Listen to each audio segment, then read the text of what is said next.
All right, Rob. Nvidia's most powerful AI chips were supposed to be off limits to China. So why are they showing up on the gray market for $600,000 a server? The truth about export restrictions, illegal shipments, and the loopholes that make them ineffective. Let's dive in. Thing number two, Gary, the intro to this is great. We are absolutely shocked over here at DKI that for thing number two, we found that highly valuable, small, untraceable GPUs were sent illegally to China. It just so happens to turn out that we actually said this was happening in January. Gary, so thing number two, we're talking China, Nvidia, excuse me, I did that again. So thing number two, Gary, China has Nvidia's best processors, something we said in January. Break it down for us. So, Rob, here's what happened. Back in January, when the DeepSeek news came out and rocked the market, and everyone said, "Oh wow, they've trained this, this Chat GPT or Gemini competitor or Grok competitor on, basically $50 million of hardware and $6 million of training expense." At the time, we said, "Nonsense, we don't believe it. This is not what it appears," and we put that in writing. But the other thing that we said is that China has Nvidia's best GPUs.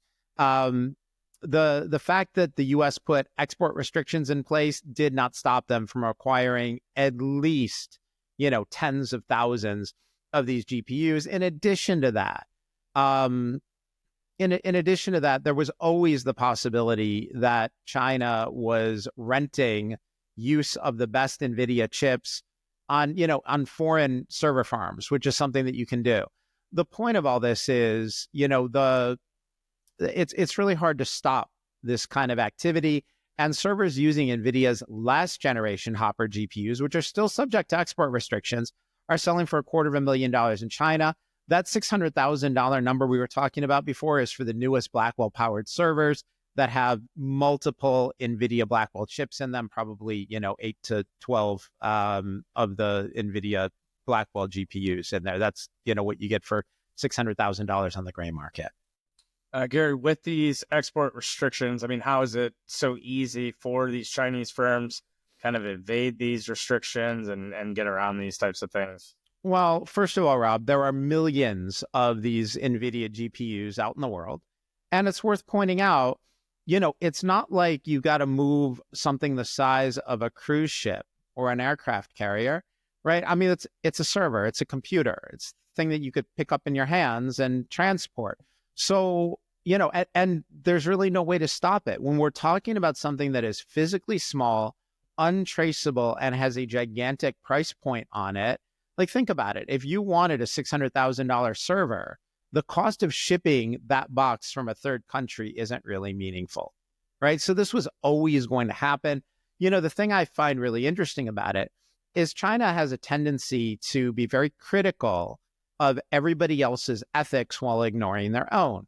And, they love to extol their own perceived virtues that, they don't interfere in other countries' affairs, and they're always fair-minded, and they always love to claim falsely that they, observe everybody's, that they respect people's intellectual property. And, what they love to do is, in a very snotty voice, accuse the United States of wrong think and wrong action. And they're constantly telling us to stop our wrong think and wrong action. The fact is, they were told these are not for you. And, they're busy acquiring them in the gray market from third countries. Now, this was always going to happen, and it was unrealistic to think otherwise. But I just think it's really interesting. The Chinese response to this was just to say nothing and pretend it didn't happen. Interesting developments. We'll keep you in tune with anything happen in Nvidia, China. Moving on, this is the Crash Stocks to Save Bonds issue of the 5 things from Deep Knowledge Investing. Please head to deepknowledgeinvesting.com. Be sure to sign up for a free newsletter subscription. Add your name to our email list. We'll notify you of versions of the 5 things that are coming out, as well as content material being produced and distributed via our insights and research section of the site. Some content material might be paywalled. We restrict that heavily for our premium subscribers. $100 a month gets you access to all content material, current recommendation, buys, sells, unique insight, information, conversations, webinars, the whole 9 yards there. So we'd love if you would check that out and allow us to continue to provide this segment, 5 Things, on a weekly basis.